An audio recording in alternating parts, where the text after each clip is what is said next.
महाराज काकभुसुंडी जी परम ज्ञानी हैं और पक्षीराज गरुण वो तो भगवान के वाहन है। एक काकभुसुंडी गरुण संवाद है, उत्तरकांड में गोस्वामी जी ने लिखा है। काकभुसुंडी जी कहने लगे, हे पक्षीराज गरुण जी, जे बरनाधम तेली कुम्हारा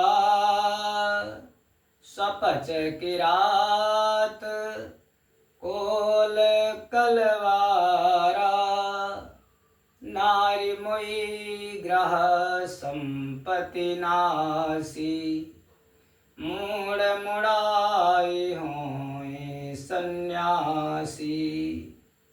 हे पक्षीराज गरुण, तेली, कुम्हार, चांडाल, भील, कोल और कलवार आदि जो वर्ण में अति नीचे हैं, स्त्री के मर जाने पर या स्त्री के चले जाने पर अथवा घर की संपत्ति नष्ट हो जाने पर सिर को मुड़ा करके सन्यासी हो जाते हैं।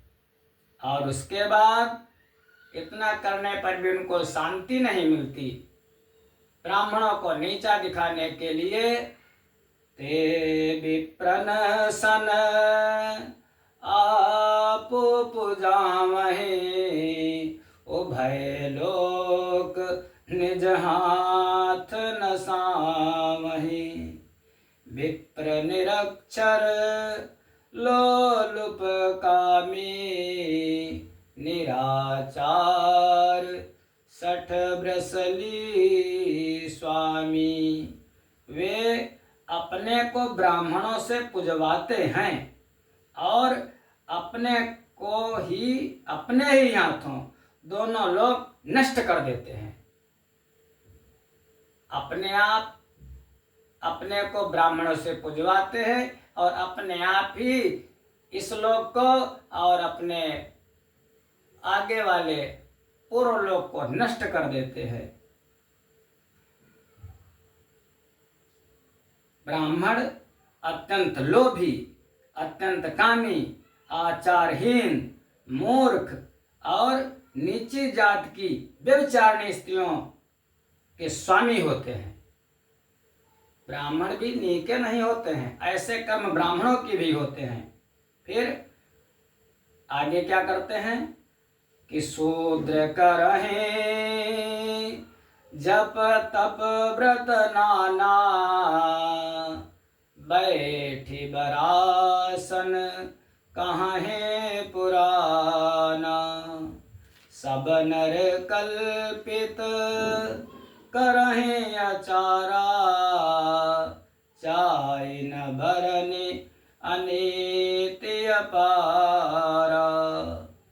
हे पक्षीराज गरुण, शूद्र नाना प्रकार के जप तप और व्रत करते हैं तथा ऊंचे आसन पर, लिखा है ऊंचे आसन पर माने व्यास गद्दी पर बैठ करके पुराण और शास्त्र का उपदेश करते हैं।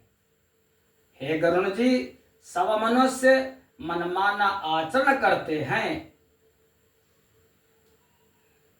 अपार अनीति का वर्णन नहीं किया जा सकता जो कलिकाल के मनुष्य करते हैं। और भय बरन संकर कल भिन्न से तो सब लोग करहि पाप पावहि दुख भय रुज शोक वियोग। श्रुति सम्मत हरि भक्ति पथ संजुत विरति विवेक। तेह न चलय नर मोह बस कल्पहि पंथ अनेक।